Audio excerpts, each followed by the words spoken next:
اگلا سوال ہے، موزوں اور جرابوں پر مسح کرنے کی مدت کتنی ہوتی ہے؟ یہ آج کل سردیوں میں یہ بڑا امپورٹنٹ سوال ہے۔ موزوں اور جرابوں کے اوپر مسح کرنے کی مدت مسافر کے لیے الگ ہے اور مقیم کے لیے الگ ہے۔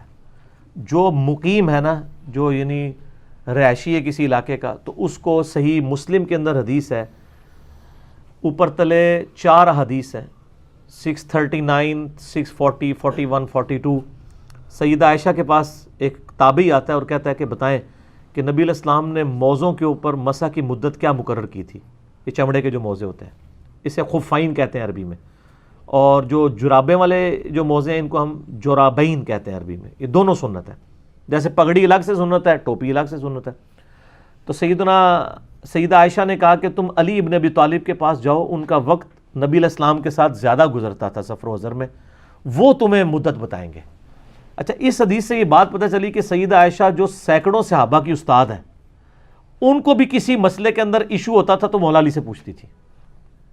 ایک تو یہ پتہ چلا، دوسرا ان کے الفاظ دیکھیں کہ مولا علی کو مجھ سے زیادہ قرب حاصل تھا نبی علیہ السلام کا سفر و حضر میں، حالانکہ بیوی سے زیادہ تو کوئی قریب ہی نہیں ہوتا، لیکن ان کی بات ٹھیک تھی، کیونکہ نبی علیہ السلام کی تو ایک وقت میں 9 بیویاں تھیں، ٹوٹل 11۔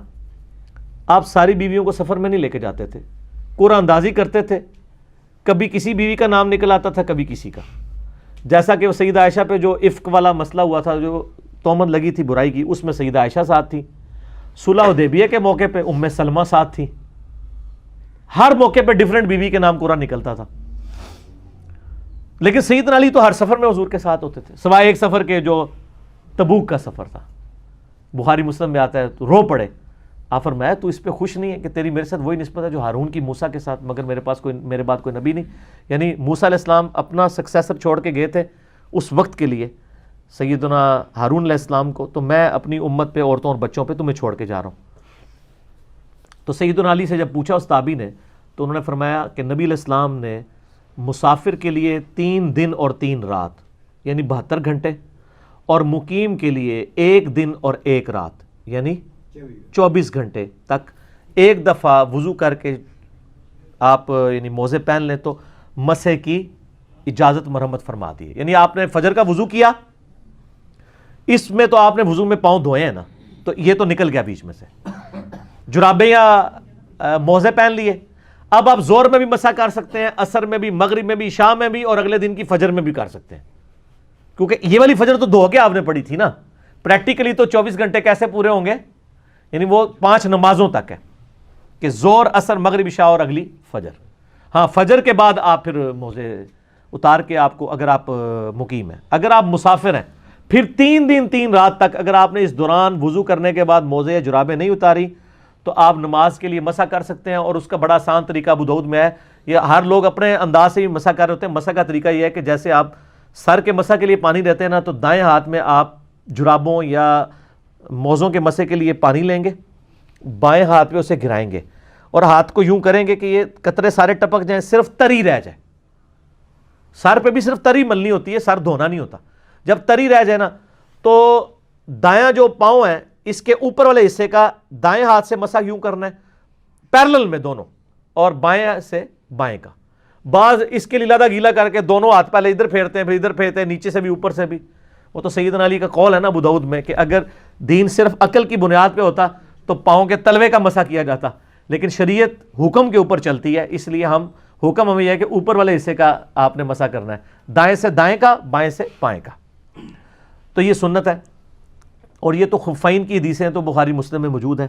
صحیح مسلم میں ایک حدیث ہے، حضرت مغیرہ ابن شعبہ رضی اللہ تعالیٰ عنہ کہتے ہیں کہ غزوہ تبوک میں نبی علیہ السلام کے ساتھ تھا، ایک موقع پہ میں نے آپ کو وضو کروایا، تو جب میں آپ صلی اللہ علیہ وسلم نے ایک کرتا پہنا ہوا تھا جس کی آستین بڑی تنگ تھی، یعنی ایسے اوپر نہیں ہو سکتی تھی، تو آپ نے اپنی وہ کرتا اتارا یوں کر کے، اور یہاں سے نا یہ بٹن کھول کے یہاں سے بازو نکال کے نا تو وہ دھوئے، اور پھر یہاں پہ بھی بعض کا لوگوں کا تنگ ہوتا ہے نا تو وہ یہ اتنا ہی دھو لیتے ہیں ایسے کر کے، نہیں سر یہ کونیوں سمیت دھونا ہوتا ہے۔ اور کہتے ہیں جب نبی علیہ السلام کے پاؤں دھونے کی باری آئی تو میں آپ کے موزے اتارنے لگا، تو آپ نے فرمایا کہ اس کو چھوڑ دو، میں نے ان کو پاکی کی حالت میں پہنا تھا، تو آپ نے موزوں کے اوپر یوں مسح کیا۔ یہ مسلم شریف میں حدیث ہے۔ تو مشکات کی پہلی جلد میں یہ ساری حدیث آپ کو مل جائیں گی. اور کہتے ہیں اس کے بعد جب ہم وضو کر کے نماز کے لیے پہنچے تو آگے صحابہ کرام نے پہلی جماعت کھڑی کی ہوئی تھی, کیونکہ نبی علیہ السلام استنجا اور وضو میں لیٹ ہو گئے تھے. صحابہ کرام یہ سمجھے کہ بھئی نماز ہماری عصر کی نماز تھی, قضا نہ ہو جائے, تو مشورہ کر کے انہوں نے عبد الرحمن بن عوف کو مصلی پہ آگے کر دیا. عبد الرحمن بن عوف جو ہے وہ نماز پڑھانا شروع ہو گئے, ایک رکعت ہو گئی, نبی علیہ السلام آگے. صحیح مسلم شریف کی حدیث ہے.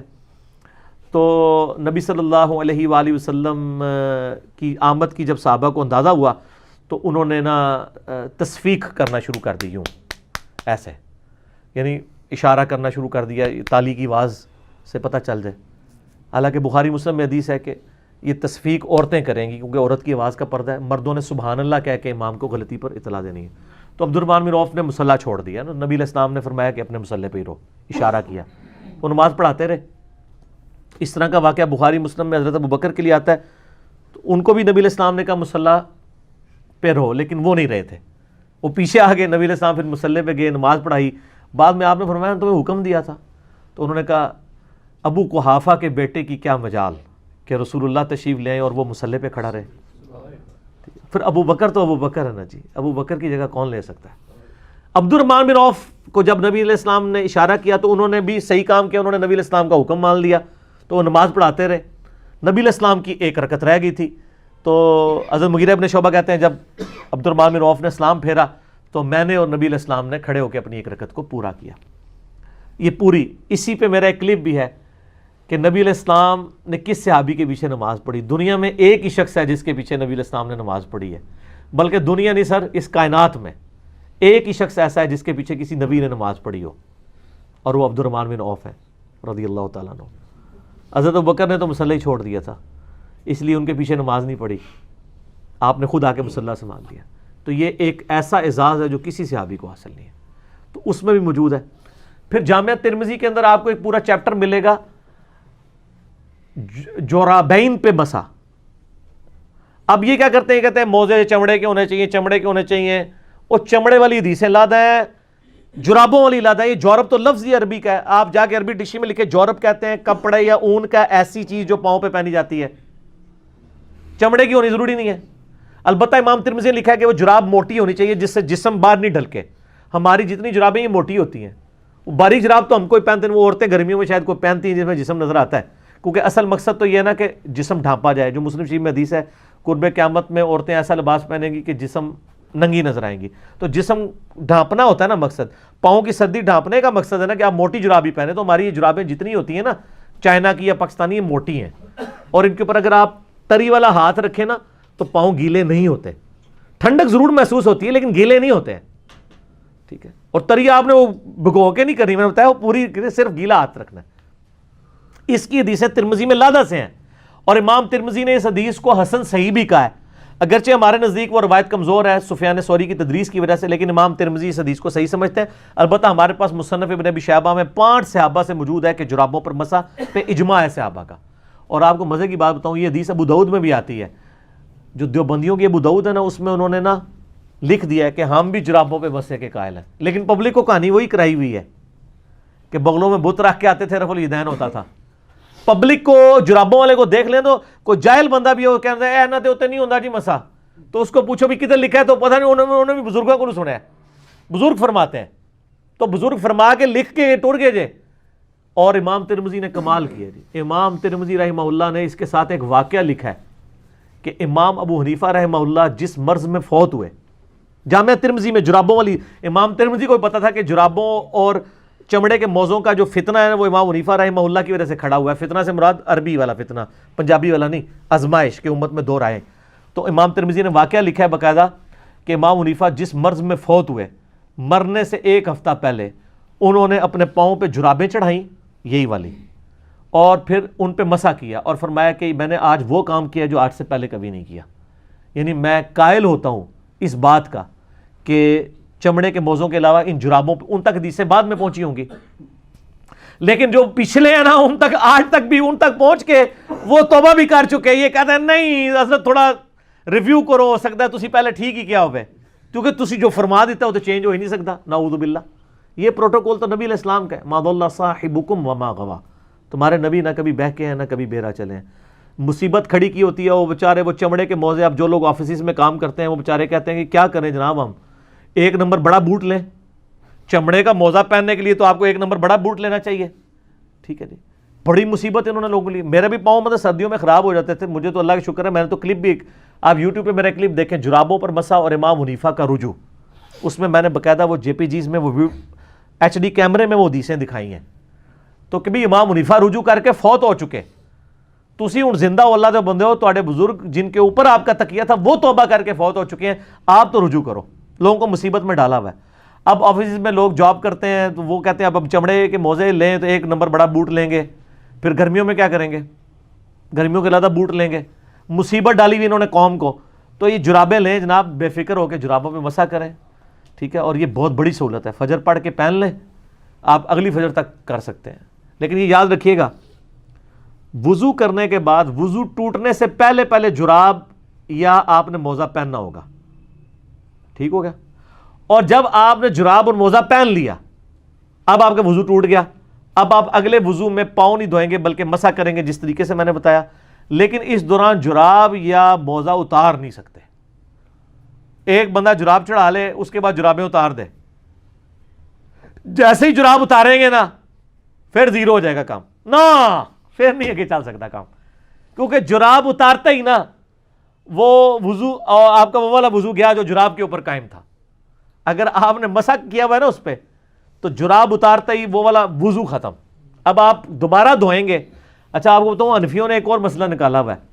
ان کے نزدیک یہ ہے کہ آپ جو موزے ہیں نا وہ خالی پاؤں دھو کے بھی پہن سکتے ہیں.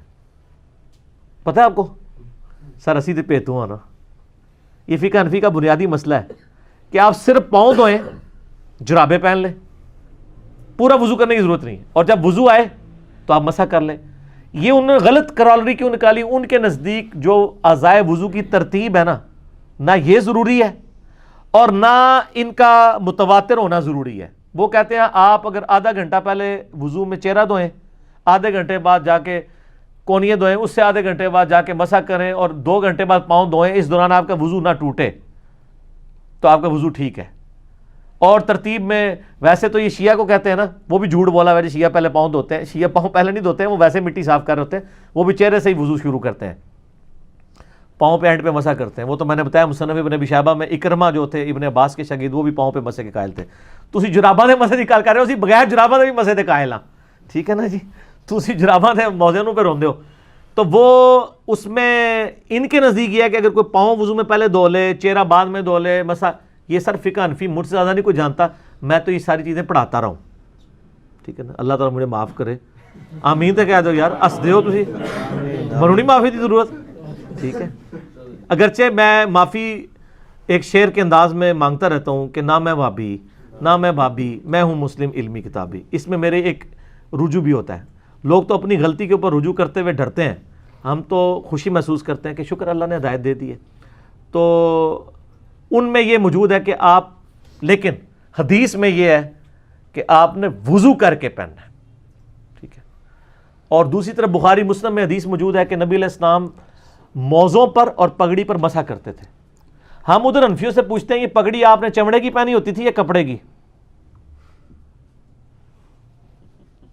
سر سوال ہے نا. یہ تو کہتے ہیں نہیں جی آپ اگر جراب بھی پہنے تو اتنے کلومیٹر تک آپ ننگے پاؤں چل سکتے ہو, پھٹے نہ. یہ ساری شرائط جو آپ کہانیاں کراتے ہیں پگڑی پہ کر سکتے ہیں. کپڑے کی جو پگڑی ہے اس کو اگر ہم پاؤں پہ لپیٹے تو یہ تو پھٹ جائے گی. تو نبی علیہ السلام تو کپڑے کی پگڑی کے اوپر بھی مسح کر لیتے تھے بغیر چمڑے کی. وہ تو آپ بتائیں. اسی کے تحت میرا یہ موقف ہے کہ جو عورت ایک دفعہ وضو کر کے حجاب پہن لے نا تو وہ 5 نمازوں تک حجاب کے اوپر بھی مسح کر سکتی ہے, اس کو ضرورت ہی نہیں کرنے کی, کیونکہ نبی علیہ السلام نے تو پگڑی پہ بھی مسح کیا ہے. اسی طرح جو لوگ پرماننٹلی یعنی پگڑی پہننے والے, ٹوپی والے تو بعض کا یوں اتار دیتے ہیں نا, پگڑی اتارنا آسان کام نہیں ہوتا. پگڑی جنہوں نے پہنی ہوتی ہے نا وہ پھر پہنی رکھتے ہیں پورا دن, وہ بار بار نہیں اتارتے. ٹوپی تو ہے نا کبھی آیا گرمی میں سائڈ پہ رکھ دی, پگڑی تو نہیں اٹھائی ہے, تو ایک پراپر باندھ دی جاتی ہے نا, تو پگڑی کے اوپر آپ مسح کر سکتے ہیں. سر پگڑی کپڑے کی ہو تو مسح ہو سکتا ہے, تو سر چمڑے کے موزوں, چمڑے کی تو نہیں ہوتی, کپڑے کے موزوں کے اوپر کیوں نہیں مسح ہو سکتا, اون کے موزوں کے اوپر کیوں نہیں ہو سکتا؟ امام ترمذی نے باقاعدہ لکھا ہے. اور ہم کہتے ہیں کہ موٹی ہوں جرابیں, اور موٹی وہ آپ والی نہیں ہیں. اب وہ کہتے ہیں اتنی موٹی ہوں کہ آپ اس کو پہن کے یہ کوئی امام ترمذی, یہ خود انہوں نے کہانیاں کری ہیں, ਉਹ ਕਦੇ ਕਿਆਮਤ ਤੱਕ ਤੁਹਾਨੂੰ ਜਰਾਬ ਨਹੀਂ ਲੱਭਣੀ ਕਿ ਇੰਨੇ ਕਿਲੋਮੀਟਰ ਤੁਸੀਂ ਪਥਰੀਲੀ ਜ਼ਮੀਨ ਤੇ ਚੱਲਦੇ ਰਹੋ ਫਟਣ ਨਾ, ਉਹ ਤੁਹਾਡੇ ਮੋਜ਼ੇ ਵੀ ਫਟ ਜਾਣਗੇ, ٹھیک ہے نا. یہ کوئی شرط نہیں ہے. شریعت نے ایک آسانی دی تھی, آپ نے آسانی امت سے چھین لی ہے, آپ نے کہانیاں بنا دی ہیں. تو ہم آپ کو بڑی بات کرتے ہیں کہ امام ابن ابی شیبہ نے المصنف ابن ابی شیبہ میں ایک باب باندھا ہے پاؤں پہ مسح کرنے کا بیان, اور وہ اس میں کئی تابعین سے لے کے آئے کہ وہ تو عام وضو میں بھی پاؤں کے اوپر ڈائریکٹ مسح کر لیتے تھے, چاہے جائے کہ آپ جرابوں کا مسح نہیں مان رہے. اس میں سیدنا اکرمہ کے بارے میں آتا ہے, سیدنا حسن بصری کے بارے میں آتا ہے صحیح سند کے ساتھ. ایون شیخ زبیر علی زئی صاحب نے تو اکرمہ والا اثر بھی لکھا ہے الحدیث رسالے میں کہ وہ پاؤں پہ مسح کیا کرتے تھے. ٹھیک ہے, تو خالی پاؤں پہ مسح ہو جاتا ہے, تو جراب والا تو اونٹتے تو انہوں ہاتھ بننے کے یار نہیں یار تھی جراب نہیں کر لو, خالی نہ کرو. ٹھیک ہے, یہ سر کہانیاں ختم نہ, پرانیاں گلاں ہو گیا. ٹھیک ہو گئی. ہاں اگلا سوال.